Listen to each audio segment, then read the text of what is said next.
নমস্কার। আজকে রেসিপি হবে বেগুন দিয়ে ইলিশ মাছ। বেগুন কেটে রেখেছি, আর হবে কামরাঙার চাটনি। কামরাঙাগুলো আমি কেটে রেখেছি। তো এবার শুরু করি।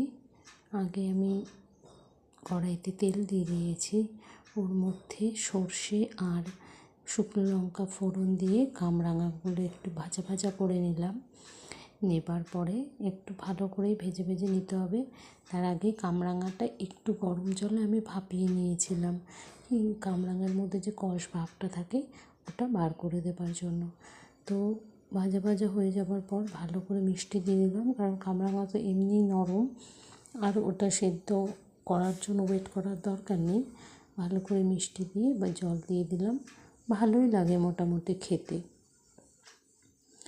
তো এটা জাল হবে, এর মধ্যে নুন দিয়েছি, এটা ভালো করে একটু জাল হবে।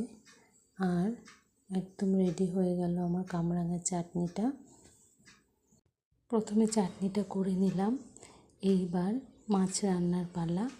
তো ফ্রেশ তেলে আমি হালকা করে মাছগুলো এপিট ওপিট করে ভেজে নেব, জাস্ট একটু কাঁচা ভাবটা সরিয়ে নেওয়ার জন্য। ইলিশ মাছ বেশি ভাজার প্রয়োজন হয় না, অনেক সময় ভাজারই প্রয়োজন হয় না। ঝোলটা বানিয়ে নিয়েছি কালো জিরে দিয়ে, কালো জিরে আর লঙ্কা ভালো করে পেস্ট করে তেলে মশলাটা কষিয়ে ঝোলটা বানিয়ে নিয়েছি।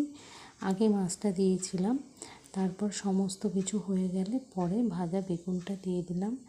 একদম রেডি আমার বেগুন দিয়ে পাতলা ঝোল হবে। আর কালো জিরে ফোড়নও দিয়েছিলাম, একদম পাতলা ঝোল, খেতে খুবই ভালোই লাগে।